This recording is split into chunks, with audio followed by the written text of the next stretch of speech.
Meus amados irmãos, a graça e a paz de Jesus Cristo. Hoje, dia 2 de junho de 2020, nessa terça-feira, estamos de volta cultuando ao Senhor, exaltando o nome do Senhor.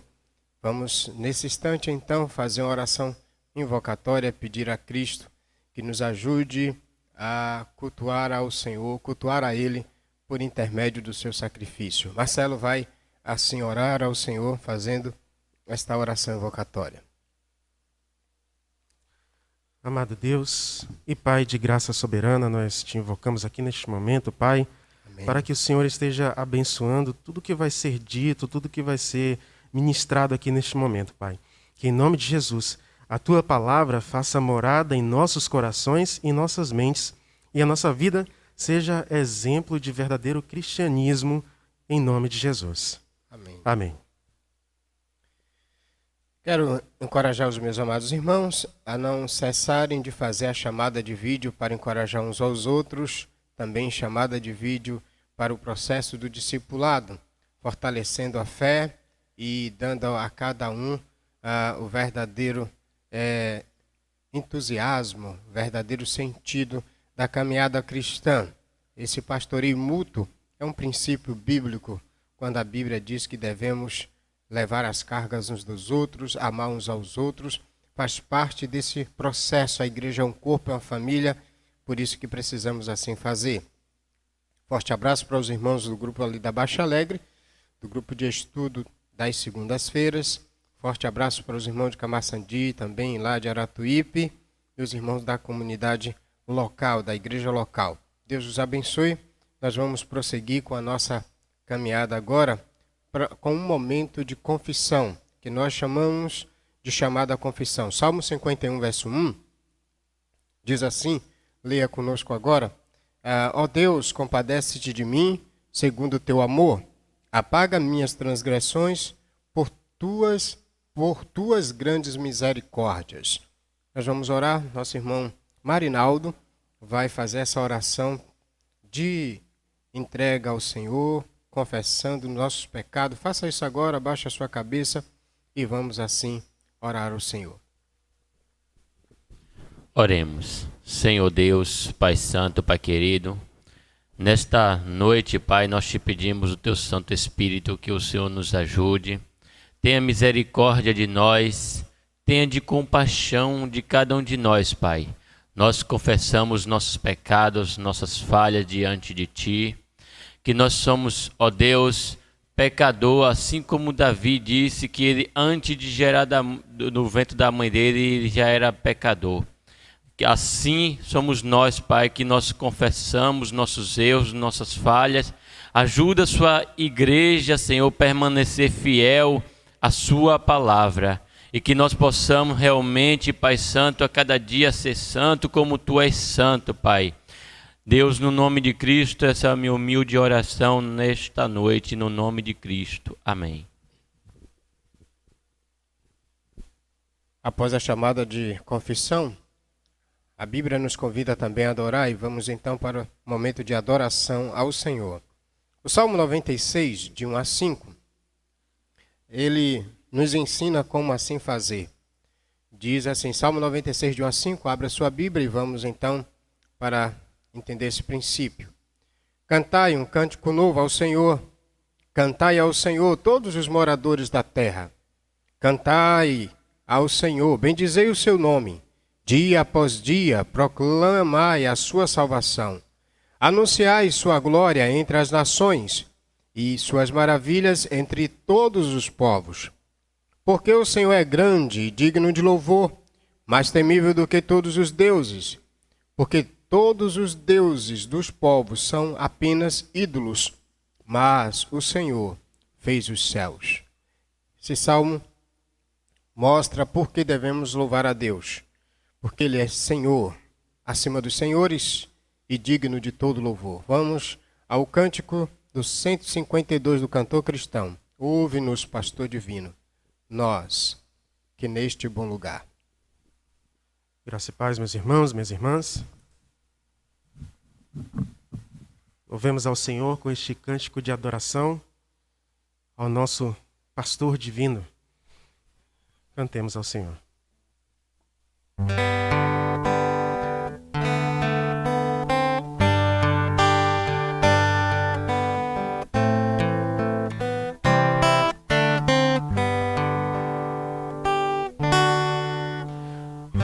Ouve-nos, pastor divino, nós que neste bom lugar teu rebanho congregado desejamos te adorar. Cristo amado, vem teu povo abençoar. Cristo amado,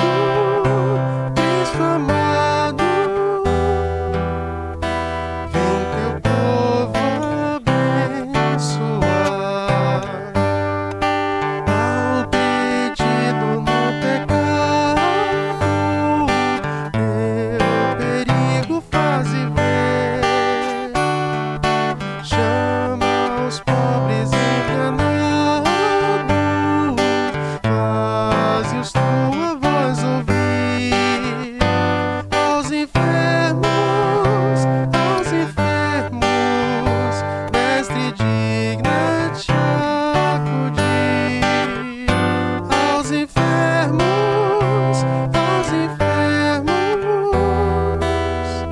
mestre digna-te acudir. Traze o pobre desgarrado ao aprisco teu Senhor. Toma o teu cordeirinho do regaço teu pastor. Dá-lhe os pastos de celeste e doce amor. Dá-lhe os pastos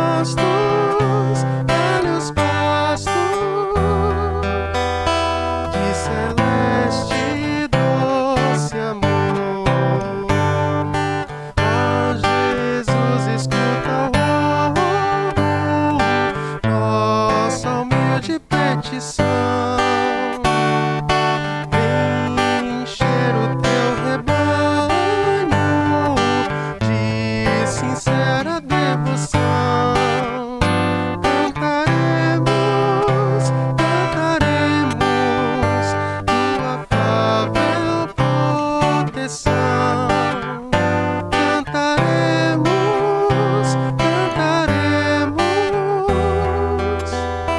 tua afável proteção. Amém. Diante do louvor ao nosso grande pastor, supremo pastor, aquele que deu a sua vida pelas suas ovelhas, nós vamos também orar pedindo a ele direcionamento. Teremos nesse momento um momento de oração. Teremos 3 motivos. Vou pedir a Marinaldo para orar pelo viver a plena fé em Jesus. Em meio ao agir de Deus, a gente vai viver a plena fé. Marcelo vai orar pelo silenciar diante do agir de Deus. Eu vou orar pelos enfermos na fé e pelos enfermos físicos. Então, Binho, Marinaldo, vai orar pelo viver na fé em Jesus. Oremos. Senhor Deus, Pai Santo, Pai querido, nesta noite, Pai, nós te pedimos, Senhor, que o Senhor nos ajuda, Senhor, a nós viver uma fé sincera diante de Ti. Amém. A termos, ó Deus, uma comunhão contigo sincera, Pai Santo. Amém. Para que o Senhor, Deus, possa nos ajudar, Senhor. Que o Senhor segure nas nossas mãos, Senhor. Amém. Deus, no nome de Cristo, não deixe nós, ó Pai, refriar, deixar a nossa fé morrer, Pai. Amém. Fortalece a fé da sua igreja aqui nesta terra, Pai. E que o Senhor possa nos realmente, Senhor, restituir de volta aqueles que estão frios na fé. Que o Senhor possa resgatar de volta, Senhor, para que o teu santo nome possa, Senhor, levantar este povo e que o povo possa ver a tua glória, Pai, na vida de cada servo e serva do Senhor. Amém. Essa é a minha humilde oração que eu te faço no nome de Cristo. Amém. Amém. Nosso irmão Marcelo vai orar pelo silenciar diante do agir de Deus. Ó Deus amado, ó Deus bendito, sabemos, Pai, que muitas vezes o nosso coração anseia por resposta, anseia pela sua ação, anseia para que as coisas aconteçam. Nós sempre estamos ansiando por alguma coisa, mas sabemos, Pai, que a partir do momento que nós oramos, entregamos a nossa vida, o Senhor inclina os seus ouvidos, o Senhor nos ouve e o teu agir vai acontecer. Amém. Mas não no momento em que nós queremos, mas sim no momento em que o Senhor quer. Devemos calar a nossa voz e esperar o seu agir, Pai, porque só o Senhor sabe o momento certo, só o Senhor sabe o que é melhor para nós. E assim devemos aprender com o Senhor a esperar, aprender a aguardar o teu agir, porque o Senhor vai agir. Amém. Vai agir por nós, pelo nosso povo, pela família de Deus, pela tua igreja, Pai. Porque nós sempre estamos entregando o nosso coração e aquilo que nós esperamos, o Senhor vai agir no momento certo. Amém. Obrigado, Pai, pelas tuas promessas. Obrigado pela tua verdade revelada pelo teu Filho Jesus. E que, no nome dele, Pai, tudo que nós entregamos aqui seja ouvido pelo Senhor e feito e executado no momento certo, no nome de Jesus. Amém. Amém. Vou orar então pelos enfermos na fé e também pelos os irmãos que estão hospitalizados. Deus, nessa hora nós rogamos pela saúde espiritual de teu povo. Pedimos que tua igreja seja cada dia mais diante do teu altar sarada. Espiritualmente seja uma igreja viva, edificada, sólida. Oro pela fé dos irmãos nesses dias de isolamento, que, ó Deus, as circunstâncias, os momentos não altere a fé dos teus filhos para um processo de regresso, mas para uma progressão, um avivamento genuíno. Oro pelos irmãos que estão com diversas patologias nesses dias, com diversos tipos de enfermidades físicas, que o teu agir fortaleça os teus filhos, que a fé dos teus filhos seja suficiente no Senhor para passarem por todas as lutas e provações. Oramos também pela situação do nosso contexto mundial, por essa pandemia, pedindo ao Senhor que dê a compreensão, entendimento e a fé genuína em Cristo, para passarmos por toda essa luta, toda essa provação e dizer, como disse o apóstolo Paulo: combati um bom combate, acabei a carreira e guardei a fé. Nós oramos, confiamos em Ti, em o nome de Jesus. Amém. Queridos, nós vamos para a chamada a proclamação dessa feita.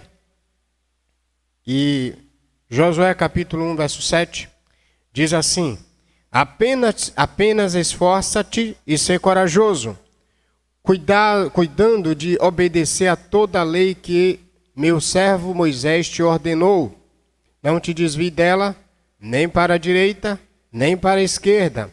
Assim serás bem-sucedido por onde quer que andares.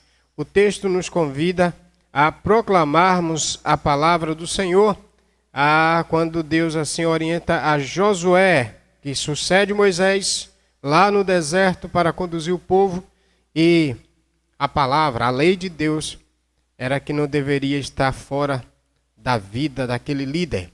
E a igreja e nós, como líder, também precisamos fazer assim, seguir a palavra de Deus. Vamos ler então a palavra que vai nortear nossa fé e que vai nos ajudar com mais uma porção da exposição do livro de Abacuque, capítulo 1, de 12 a 2:1.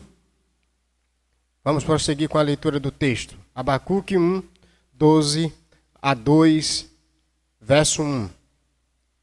Ó Senhor, meu Deus, meu santo, por acaso não existes desde a eternidade? Não morreremos? Ó Senhor, puseste este povo para juízo? Ó rocha, tu o estabeleceste para a correção. Tu que és puro, tão puro de olhos, que não podes ver o mal e não podes contemplar a maldade. Porque ficas apenas olhando para os perversos e te calas enquanto o ímpio devora quem é mais justo do que ele? Tratarias os homens como peixes do mar, como animais do mar, que não tem quem os governe? O adversário levanta a todos como um anzol, apanha-os na sua rede e os ajunta na sua rede de arrastão. Por isso ele se alegra e se regozija.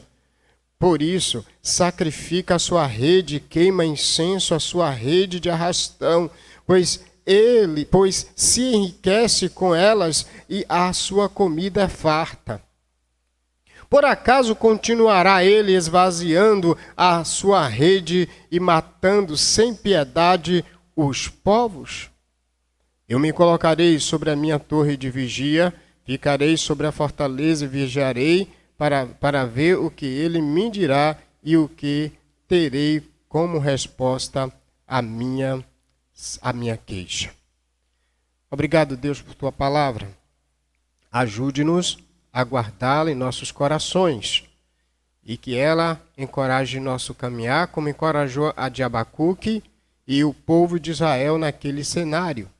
A ti seja a honra e a glória, por meio de Jesus Cristo. Amém.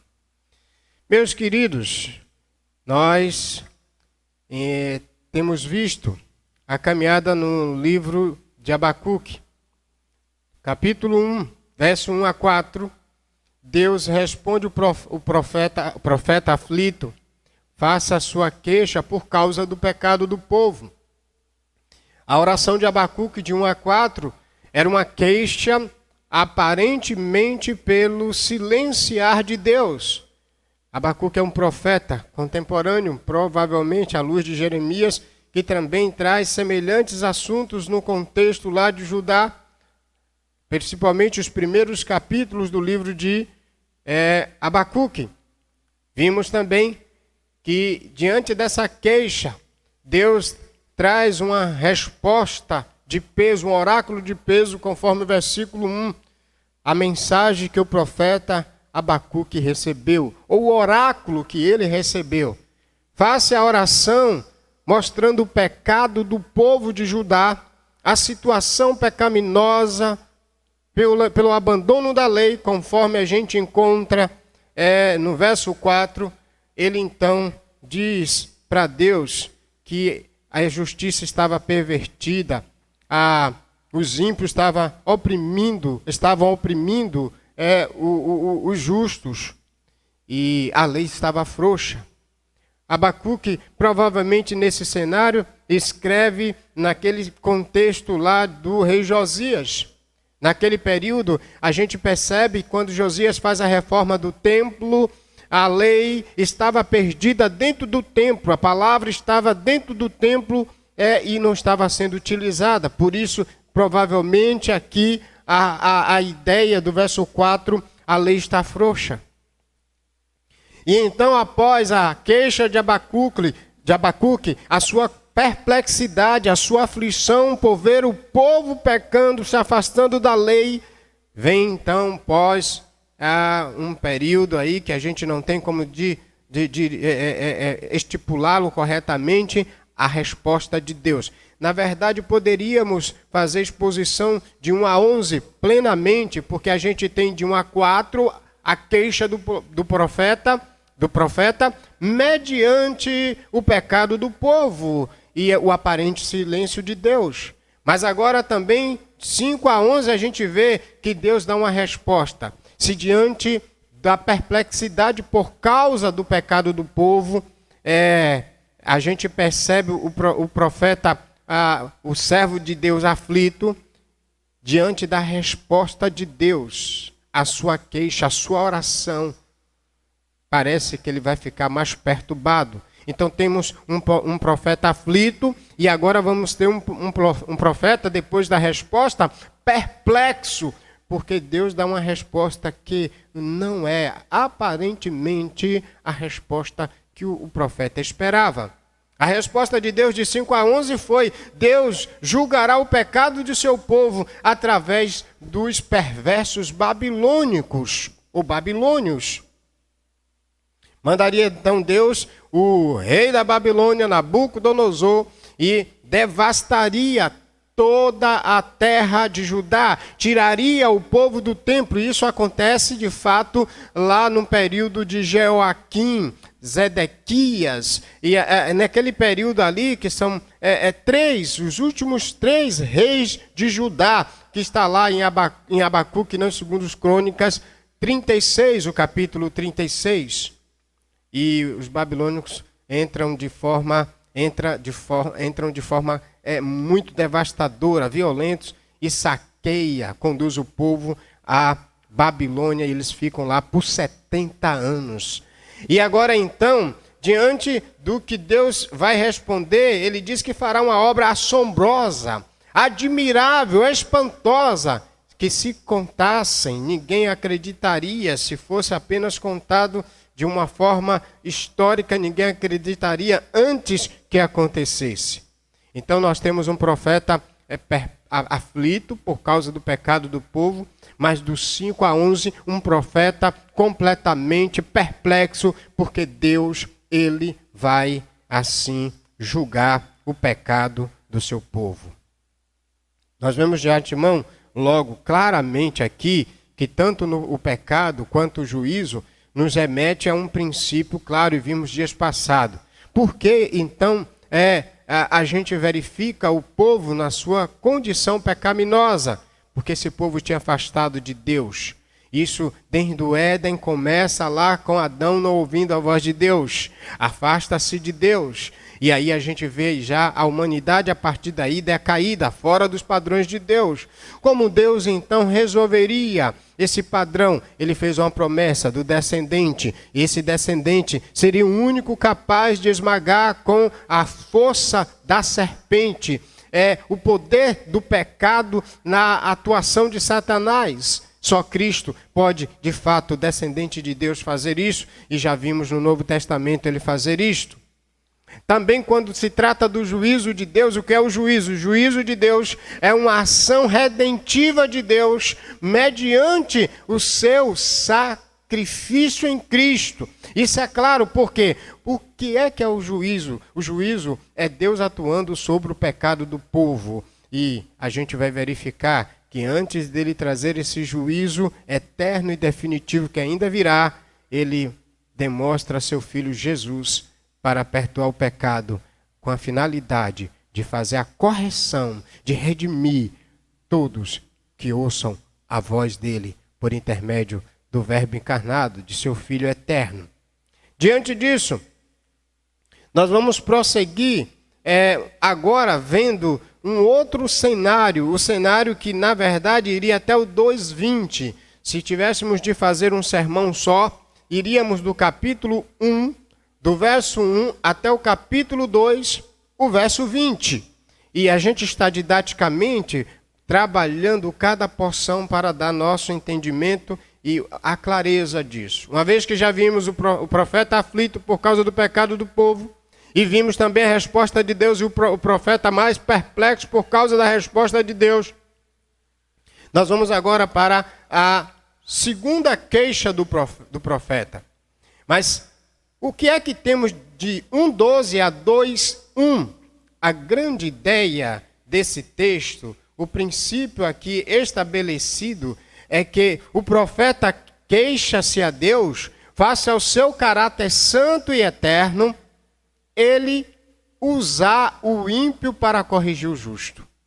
O profeta queixa-se a Deus face ao seu caráter santo e eterno, ele usar o ímpio para corrigir o justo.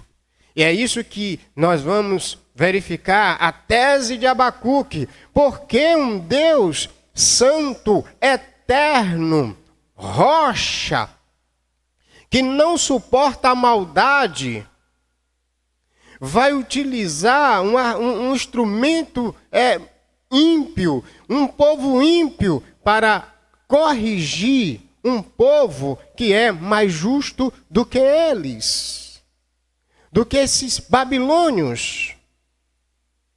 O profeta Abacuque, ele vai trazer, na verdade, aqui, um argumento só de 1 até o 12 até 17, 12 a 17, mas eu quero, na verdade, trabalhar aqui duas divisões estratégicas e didática, que eu vou pegar o versículo de número 12 até o versículo 14, depois a gente vai do 15 até o 17 e finalizamos com o 2, verso 1. Qual é a grande ideia que norteia aqui o verso 12 até o verso de número 14? Qual é a tese de Abacuque para mostrar esse princípio da sua queixa a Deus face ao caráter santo e eterno, ele usar o ímpio para corrigir o justo? Primeiro princípio, de 12 a 14, o profeta questiona o santo Deus sobre a sua forma de julgamento. Abacuque vai trazer aqui, na verdade agora do verso 12 ao verso 14, um questionamento, por que um Deus santo, justo, iria usar uma forma de julgamento como que era os caldeus, perversos, violentos, assombrosos, idólatras, para corrigir um povo mais justo que eles. Esse é o argumento do profeta.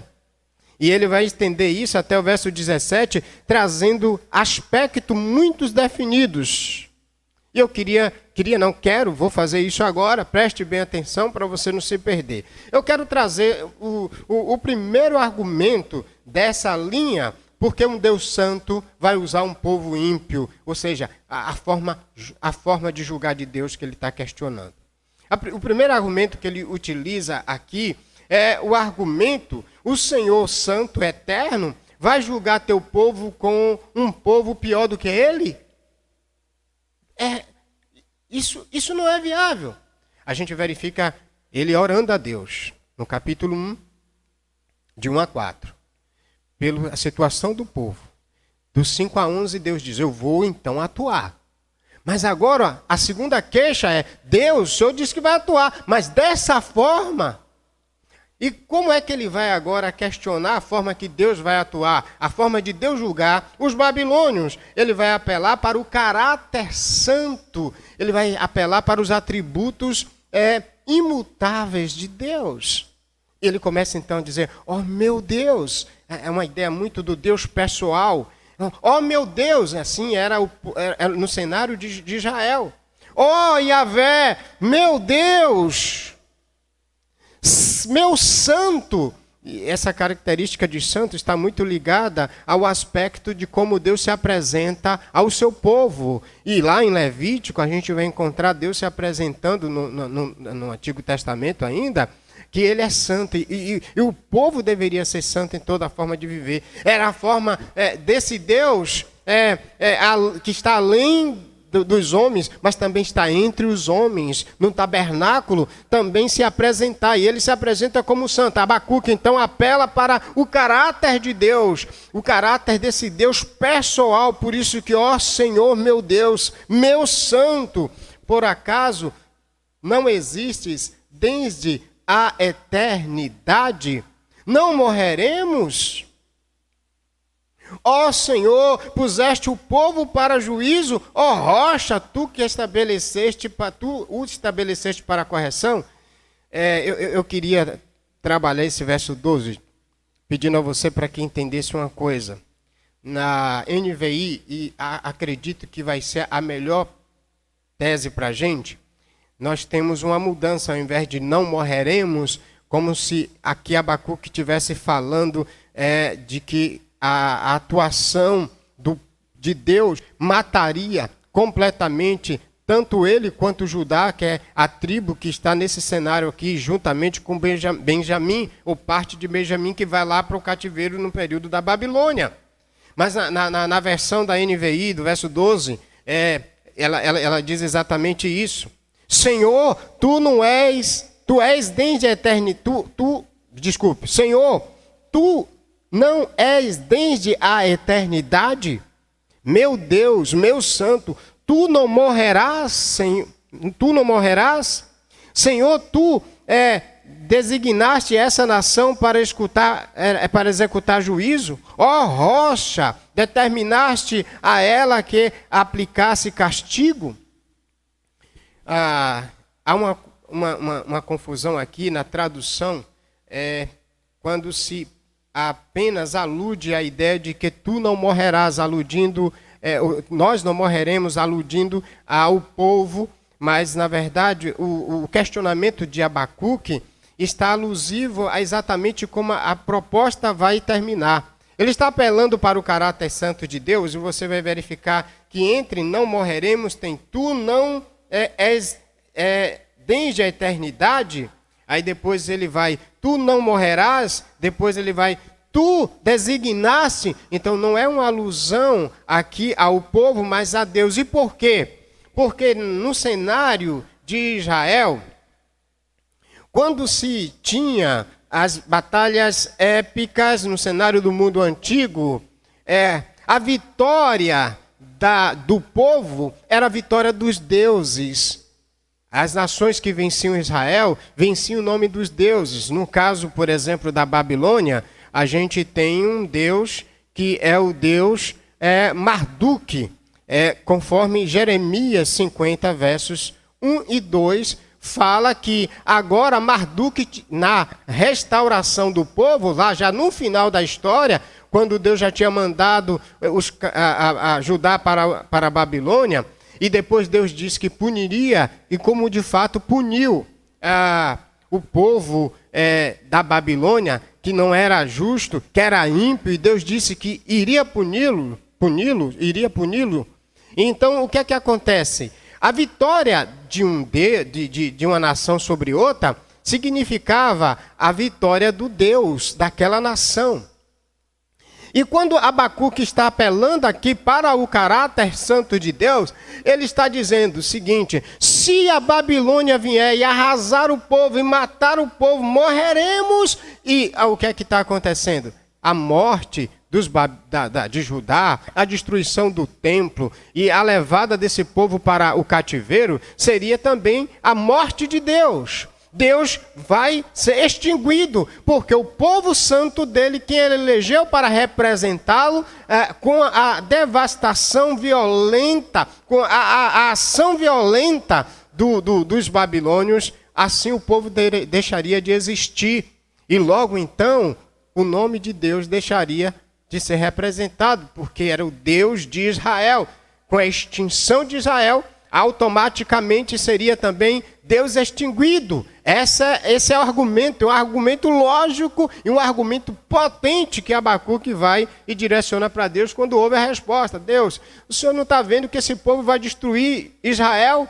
O teu filho, quem o Senhor tirou do Egito, quem agora as nações temem ao Senhor por causa do Senhor. Lembre-se que quando as nações ouviam falar no nome do Deus de Israel, as nações temiam por causa daquela forma potente que Deus tirou eles lá do Egito.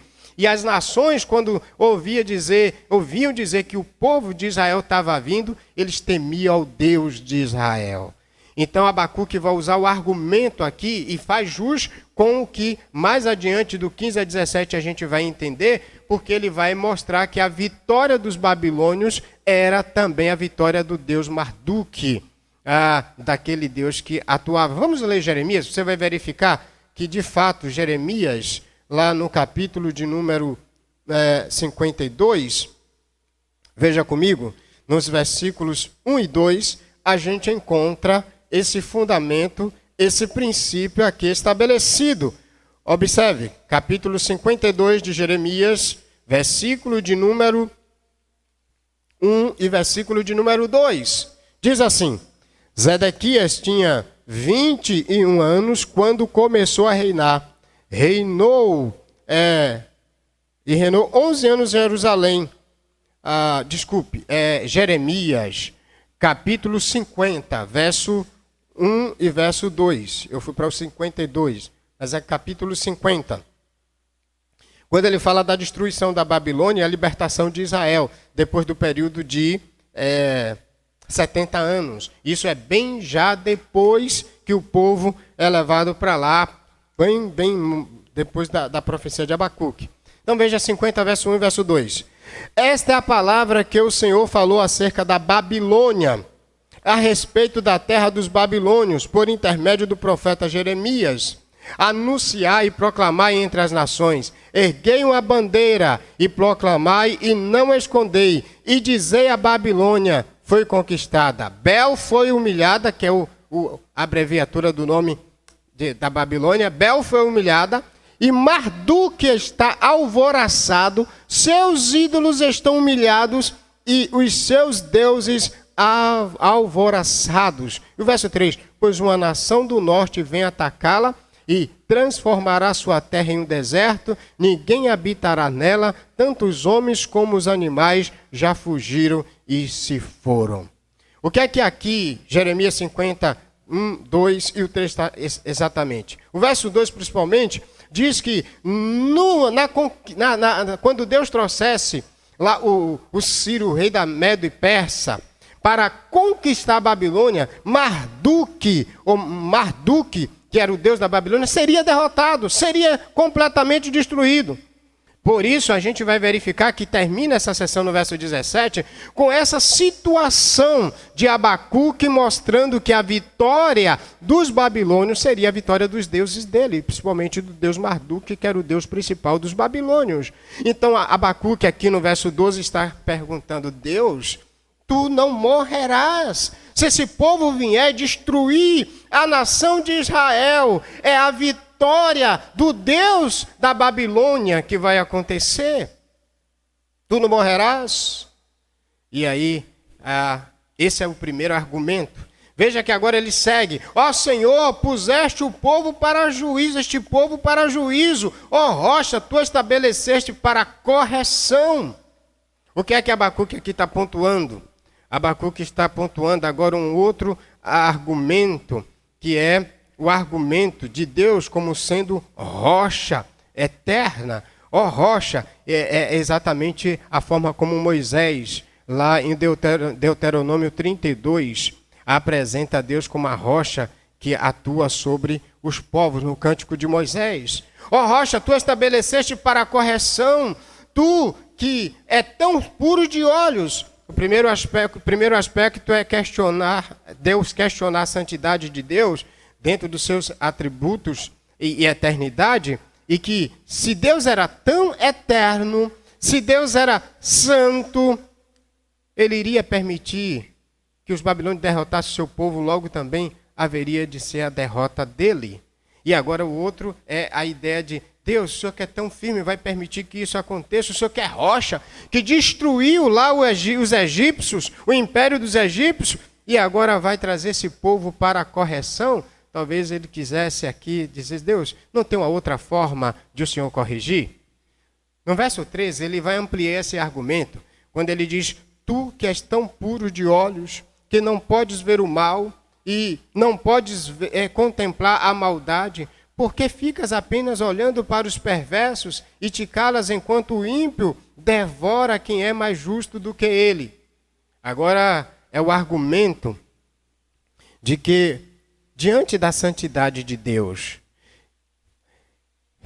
e ele que não tolera a maldade, por que usar o mal para corrigir o povo? E por que usar um povo ímpio para corrigir um povo justo? Aquele afere a ideia de que Israel era a nação eleita, o povo justo de Deus. Judá agora nesse cenário. E por que então usar os babilônios perversos idólatras para fazer agora a correção de Judá? Não poderia ser de outra forma, Deus? É bem verdade que aqui o profeta ele não está sendo desrespeitoso para Deus. Ele está orando afadigado, ele está orando diante do desespero, da dor que ali ele vive, vendo a lei de Deus, os processos de Deus. Mas ao mesmo tempo, quando Deus dá uma resposta que ele não gostaria de ouvir, ele então argumenta baseado no caráter santo, eterno e firme de Deus. O outro argumento no verso 14, trataria os homens como peixes do mar, como animais do mar, que não tem quem os governe, ou seja, semelhante a bicho. O Senhor vai tratar o teu povo semelhante a bichos que quando vem a rede, quando vem aquela rede de arrastão e pega os peixes, eles não têm um líder, eles ficam dispersos. O Senhor trataria o seu povo, olha o outro argumento, desta forma, trataria os homens como peixes do mar, como animais do mar, que não tem quem os governe. Próximo argumento de Abacuque no verso 14. Deus, o Senhor vai tratar a gente, o teu povo, como se fosse um povo que não tem de fato governo. E de fato, a gente percebe que os 3 últimos reis de Israel não tinham absolutamente nenhuma liderança divina. Deus não liderava aqueles reis. Eles tinham abandonado, à luz de 2 Crônicas 36, os mandamentos de Deus e tinham feito atrocidades no cenário de Israel. Qual é o argumento? Deus Santo Eterno vai usar um perverso para corrigir um povo justo? Na verdade, a gente já sabe que à luz do capítulo 1, nem judeus, Judá, nem Babilônia são pessoas justas. E Deus vai punir todos os ímpios. Diante do pecado só existe uma só questão, é juízo de Deus. Isso acontece desde o Éden. Adão pecou e ele disse no dia que comer da árvore do conhecimento do bem e do mal, certamente morrerás. E quando Adão comeu, foi expulso do paraíso. O que Deus fala em sua palavra, em sua promessa, em seu discurso, ele não altera por causa da nossa capacidade argumentativa. Eu quero aplicar já esse princípio aqui para a gente. Não importa a nossa capacidade argumentativa diante do agir de Deus, ninguém poderá intentar contra o seu juízo. Paulo traz algo fantástico lá na carta aos Romanos. Quem tem capacidade de contra-argumentar com o Senhor? Quem foi que o gerou? Quem tem capacidade no aspecto lá também de Jó? Quando Jó, num momento difícil da sua vida, na sua peregrinação lá diante da provação, e tem um momento que Deus traz alguns questionamentos também para Jó, e mostra que os questionamentos de Jó, mesmo Jó tendo a liberdade, nós temos essa liberdade de questionar a Deus. Porém, nessa liberdade de questionar a Deus, precisamos entender que a nossa faculdade, a nossa capacidade argumentativa, intelectual, vocabular, não poderá nossa capacidade mudar os planos de Deus, efetivos de Deus. Então Abacuque usa de toda a sua argumentação para trazer a ideia sobre a forma como Deus Santo e Justo vai julgar o seu povo. Vamos avançar. Do 15 a 17, nós temos o seguinte argumento agora de Abacuque mais específico. Olhe comigo. O profeta questiona a Deus, a correção pelo ímpio levaria o triunfo do Deus dos babilônios.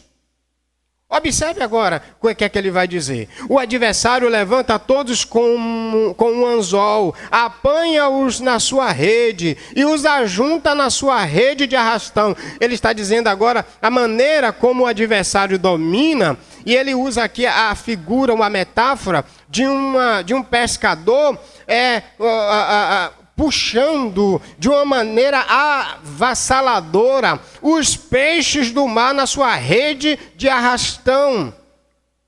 E depois que ele faz isso, ele se regozija. No versículo de número ainda 15, ele traz a explicativa. Por isso ele se alegra e se regozija, porque vem a Babilônia arrastando de fato as nações. Tudo que tinha na sua frente, eles já tinham acabado de vencer os egípcios, uma nação potente, e outras nações potentes. Eles vêm de fato parecendo uma rede de arrastão, puxando todos aqueles que estavam em sua frente e sua volta.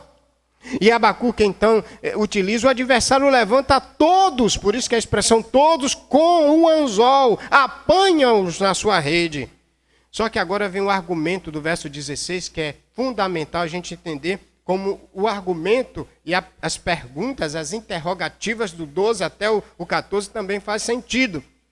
E ele diz, por isso, sacrifica a sua rede e queima incenso a sua rede de arrastão, pois ele enriquece com elas e a sua comida é farta. Na verdade, ele está dizendo, olha, os inimigos são idólatras e a vitória deles sobre Israel, sobre Judá, eles levando Judá como levaram as outras nações, vai ser de fato a vitória, o triunfo de Marduque, o triunfo do rei deles, conforme Jeremias 51:2. Olha que argumento fantástico, inteligentíssimo do profeta. E ele achava e ele esperava que com esses argumentos Deus iria se flexibilizar e dizer, tudo bem, Abacuque, ok, meu amigo, profeta de Deus, você venceu. Seu argumento é fulminante, eu não tenho como contra-argumentar. Lembre-se que você se lembra que lá em Deuteronômio, tem um momento que quando o povo de Israel peca, e Deus diz que vai fulminantemente destruir o povo e construir poderosamente novamente o povo, um outro povo, a partir de Moisés. E Moisés faz uma arguição. Deus, o que é que as nações vão dizer? Que o Senhor libertou o povo para matar aqui no Egito, tirou do Egito para matar aqui no deserto. E esse argumento de Moisés vem agora Abacuque com essa mesma linha de raciocínio. Deus, a vitória dos caldeus será a vitória de Marduque, a vitória do Deus deles. Por isso que aqui ele vai usar o princípio da idolatria dos babilônios. Por isso sacrifica a sua rede e queima incenso a sua rede de arrastão. A ideia de que depois que os babilônios conquistavam como rede de arrastão, com rede de arrastão os seus adversários, eles festejavam e celebravam ao Deus Marduque. Tem de fato sentido, porque quando em Juízes, lá a vitória dos filisteus sobre Sansão, eles pegam Sansão e colocam no templo de Dagon, e para glorificar a Dagon, porque a vitória dos filisteus sobre o Sansão, que atormentava pelo poder de Deus a vida dos filisteus, foi a vitória de Dagon. Você se lembra disso? Dá uma lida lá em Juízes que você vai entender.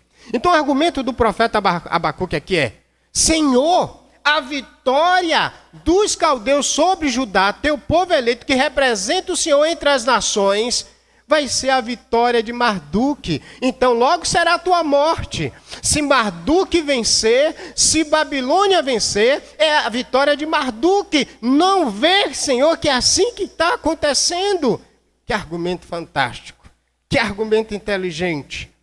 Os babilônios idólatras subjugando como pescador, alegres, seria a vitória de Marduque, que é o Deus dos babilônios.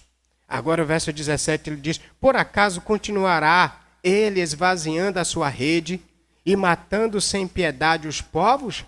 Ou seja, Senhor, com a tua morte, porque a vitória de Dagon é a tua morte, é o desaparecimento do Deus de Javé, do santo, da rocha eterna, daquele que existe desde a eternidade. Então, Dagon vai continuar dizimando. No verso 17, por acaso continuará ele esvaziando a sua rede e matando sem piedade os povos? Com a tua derrota, Deus, com a tua morte, Dagon deixará de existir, ou melhor dizendo, a justiça deixará de existir, porque agora quem vai prevalecer é Dagon e os ímpios babilônios.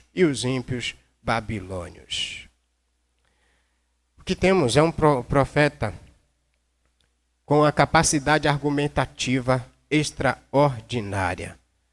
diante do questionamento por que Deus vai julgar desta forma. Porque um santo e eterno vai julgar com ímpios alguém que é correto.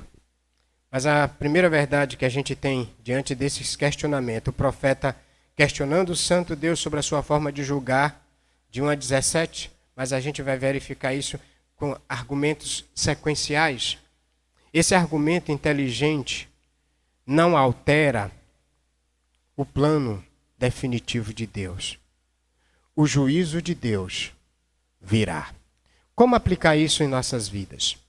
Diante de nossos pecados e diante do pecado da humanidade, Deus vai vir com seu juízo. O juízo de Deus não será anulado, porque a gente humanamente vai argumentar. A pergunta então, pastor, como a gente se ver livre do julgamento de Deus? A Bíblia diz que só tem uma forma: se submeter a Ele, ouvi-lo, entender que Ele, por meio de Cristo, está trazendo juízo à humanidade. Vai vir o juízo final. E com o juízo, ainda que a gente argumente hoje, de fato, há muitas argumentações. Será que Deus vai matar mesmo? Será que Deus, um Deus tão amoroso, tão grandioso, tão bondoso, vai matar? Deus é amor, porque Ele não vai matar ninguém. Tem alguns até que argumentam dizendo, olha, eu não acredito que Deus vai matar pessoas, que vai vir um juízo e que Deus vai matar, atrocidade no juízo final, todo mundo mandar alguém para o inferno. Não acredito. Talvez um argumento nosso muito seja um Deus santo, amoroso, justo. Como é que Ele vai matar os filhinhos dele? Parece até semelhante à argumentação do profeta Abacuque. Senhor, santo eterno, o Senhor não está vendo? Quero lhes dizer que não é minha capacidade argumentativa, minha forma de pensar que vai mudar o plano de Deus em trazer juízo sobre o pecado. O plano de Deus para perdoar pecado é exatamente a morte de Jesus Cristo na cruz. E quem acredita que Jesus Cristo morreu na cruz para perdoar pecados está livre desse julgamento. Aqui está exatamente o princípio lá no Evangelho de João. No capítulo de número 17, está bem claro esse fundamento do Senhor para as nossas vidas.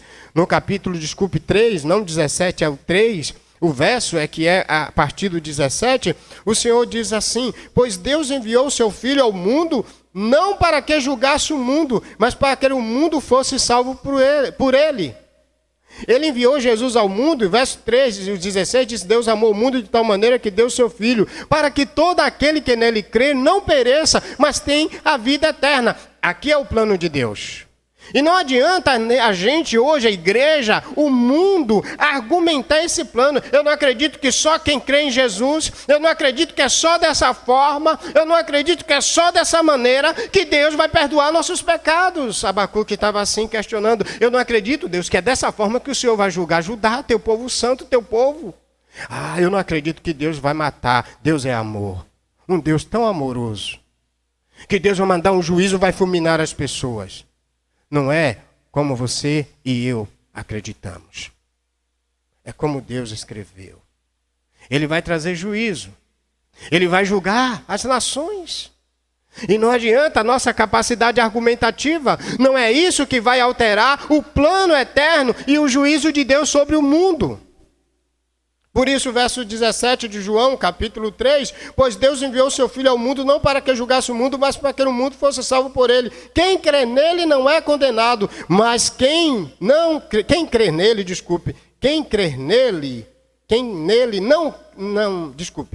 o verso 18, quem nele crê não é condenado, mas quem não crê já está condenado, pois não crê no nome do Filho unigênito de Deus, é de fato a condenação. E o verso 19 termina dizendo, e o julgamento é este, a luz veio ao mundo, Jesus, e os homens amaram as trevas em lugar da luz, pois suas obras eram má.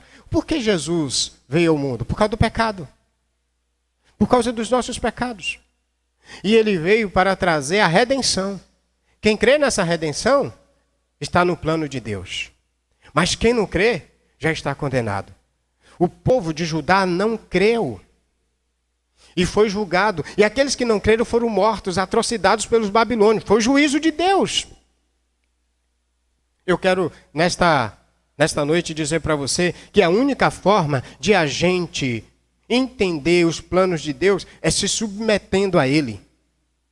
E não usando a nossa capacidade argumentativa. Com a sua capacidade argumentativa, você não poderá entrar nos céus. Naquele dia, quando o Senhor aqui voltar, você não vai dizer que não teve tempo. Ah, Senhor, eu não tive tempo de ouvir a Tua palavra, eu estava trabalhando demais. Não é a sua capacidade argumentativa. Não são as suas justificativas nem as minhas. Mas é o que Deus vai dizer. O que foi que você fez do meu filho? Você se lembra daquele momento lá da parábola do rico e do Lázaro, e que os dois morrem, um mendigo enquanto na terra estava e o outro rico, e os dois morrem, um vai para o céu, o outro vai para o inferno, na parábola ilustrativa.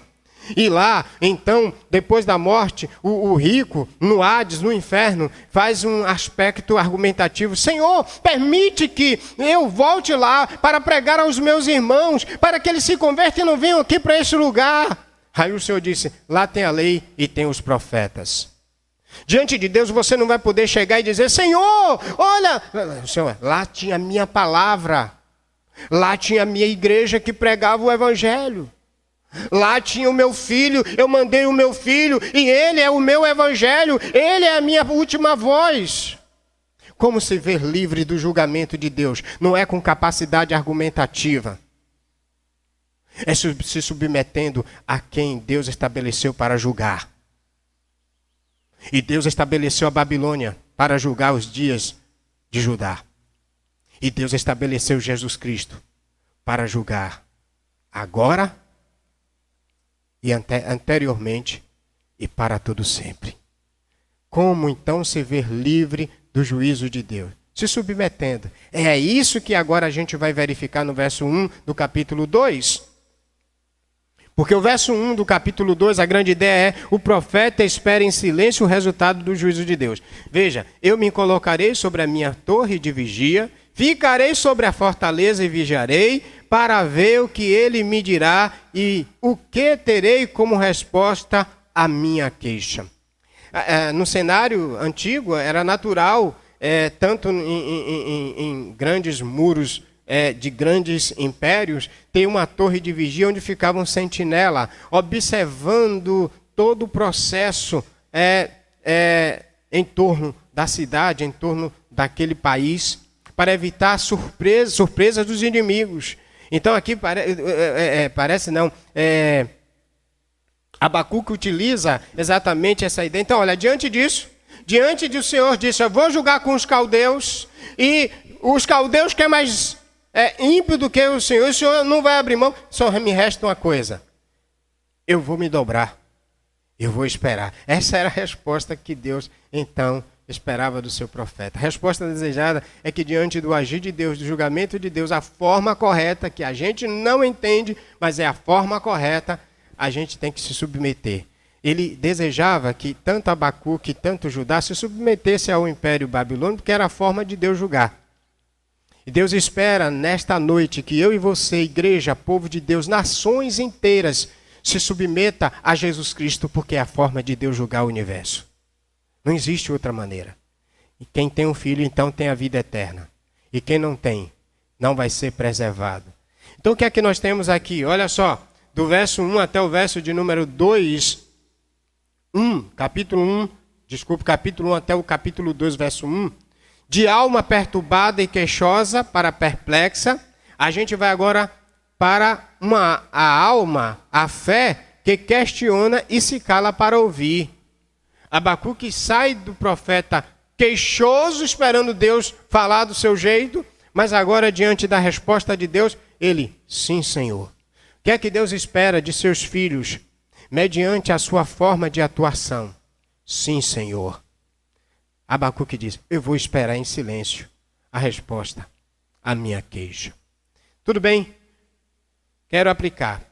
Você pode questionar Deus. Jó perguntou várias vezes, por que eu nasci? Por que eu não morri num dia lá do ventre da minha mãe, no momento que eu não morri no ventre da minha própria mãe? Porque isso parece-me que são uma série de quase 30 e poucas perguntas no livro de Jó. E a Bíblia diz que Jó não pecou por questionar, por perguntar a Deus. Mas o que está em xeque aqui é mesmo diante da nossa capacidade argumentativa, Deus nos criou e nos criou com a capacidade dele. Nós somos a imagem e semelhança. O pecado deteriorou muita coisa, mas existe a nossa capacidade ainda moral e a nossa capacidade ainda que permanece de Deus em nós. E mesmo com a nossa capacidade de argumentar diante de Deus, primeiro, justifica o seguinte: a nossa capacidade argumentativa diante no anúncio de Deus, só cabe a nós o seguinte: não sobrepujar o argumento de Deus por causa da nossa capacidade argumentativa. Deus está dizendo que a preservação da fé, nesse cenário, era se subjuguem, se entregue à Babilônia, é a minha forma de julgar. A fé da gente é preservada em meio ao caos. Deus fez isso na história toda. E aí a gente vai verificar que Abacuque vai para o próximo passo, que ele vai entender, diante agora da próxima resposta de Deus, a gente vai ver na próxima semana. Mas diante da ação de Deus, só me resta uma coisa: me submeter. Ainda que isso pareça o fim, dentro da minha limitada capacidade. Abacuque está vendo até a curva. E Deus, juízo eterno, está vendo além da curva. Depois ele vai trazer os babilônios cativos, vai dizimar eles e vai julgá-los por meio do rei Ciro, os medos persas. Vai trazer de volta os que se submeteram à Babilônia, que passaram 70 anos. Deus preserva os fiéis, mesmo em meio ao seu juízo. Olha como isso está bem claro lá no livro de Apocalipse, capítulo 13, versículo 9. No livro de Apocalipse, capítulo 13, os versículos 9 e 10, nós encontramos, no período de juízo final, que é o juízo de Jesus, o Senhor diz àqueles que são seus filhos, sua igreja: se alguém tem ouvidos, ouça. Se alguém levar para o cativeiro irá. Naquele cenário, então, lá de Abacuque, era o cativeiro babilônico. E Deus disse: vá. Jeremias tinha dito no 2 Crônicas 36, vá, porque Deus vai trazer juízo dessa forma. E nesse cenário agora de Apocalipse, o Império Romano está julgando também aqui as nações. E debaixo dessas nações está o povo de Deus, a igreja agora remida e lavada em Cristo. E o Senhor está dizendo: se alguém tem ouvidos, ouça. Se alguém levar para o cativeiro irá. Se alguém matar a espada, é necessário que seja morto a espada. Aqui está a perseverança e a fé dos santos. Onde é que está a fé dos santos? Em meio ao juízo de Deus. Acreditar que Deus é poderoso, eterno, santo e maravilhoso para preservar a sua igreja, mesmo que seja debaixo da grande tribulação. É isso que está bem claro no cenário da Bíblia. A grande tribulação, ela acontece antes da chegada de Cristo. E a Bíblia diz que Deus abrevia aqueles dias da grande tribulação, tanto no livro de Daniel, quanto também no Evangelho de Marcos e de Mateus, por causa dos santos, por causa dos eleitos, por causa dos escolhidos. Não tenha dúvida, querido, Deus preserva o justo, mesmo dentro do juízo. O juízo para os santos, os justos, não é um atingimento. O juízo e o julgamento é sobre os ímpios. Deus preservou o remanescente de Israel, e é isso que ele estava dizendo a Abacuque. Mesmo com os babilônios atrocidando, levando todo mundo para lá. O remanescente ficou lá 70 anos. Depois Deus trouxe de volta, como diz o livro de Neemias e diz o Salmo 126. Deus vai preservar a sua igreja, irmãos, em meio à grande tribulação, em meio ao juízo, mesmo com toda a força de Satanás. Se submeta a Jesus Cristo. Se submeta a Jesus Cristo. E quem se submete a Ele é preservado para todo sempre. É isso que Deus espera da sua igreja hoje. Talvez esses dias de pandemia você possa dizer: e agora, pastor, diante dessa calamidade, se submeta a Jesus. Aconteça o que acontecer nessa pandemia, o justo será preservado, porque aqui está a fé dos santos. Diante das grandes catástrofes e do juízo de Deus, Deus sempre preservou.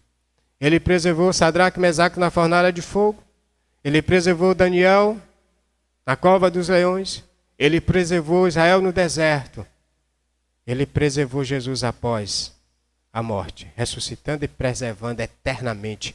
Vai preservar você que se submeter a Jesus.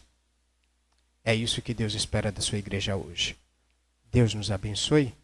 Vamos cantar uma canção. Marcelo vai cantar.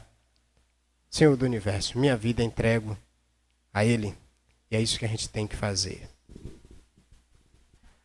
Louvemos ao Senhor, Senhor das nossas vidas, Senhor do Universo.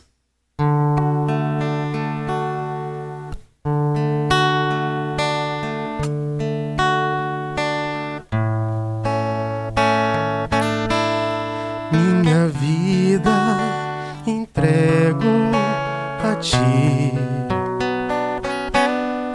os meus sonhos entrego a Ti. Faz de mim um vaso novo, um coração novo, vaso de barro em Tuas mãos. Reconheço que posso errar, mas eu sei que existe o perdão. É por causa do sangue que foi derramado, por causa do Teu grande amor. Tu és Senhor do Universo, és o Filho de Deus. Tu és o Cordeiro Santo que morreu numa cruz. Teu sangue é precioso,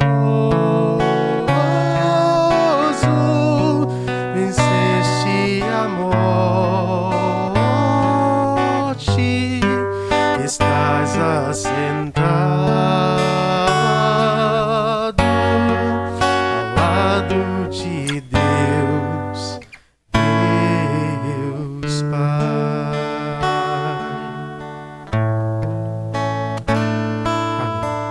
Amém. Obrigado, Marcelo. Querido, se você quer ser preservado, confie no plano de Deus. Em Jesus Cristo, o plano de Deus conserva aquele que crê. Receba Cristo como seu Salvador nesse dia. Você que ainda não se debruçou e não se submeteu a Deus através de seu Filho. Em Cristo, nós somos preservados. Em Cristo, o justo, confiante nele, viverá para sempre. Obrigado, Deus, por nos preservar meio a Cristo, a esse grande Filho do Senhor, eterno, santo, justo e perfeito. E nós confiamos plenamente na Tua forma de atuar nos dias de hoje, nos dias de ontem e eternamente. Tranquilize nossos corações que, apesar dessas lutas e provações, nossos corações não fiquem quietos. E como disse o Senhor, não se turbe o vosso coração. Crede em Deus, crede também em mim. Na casa de meu Pai há muitas moradas. Há muita gente insegura por causa desses dias de perdas de patrimônio, de propriedade, de fazendas, de casas. Obrigado, Deus, porque nossos corações não estão turbados.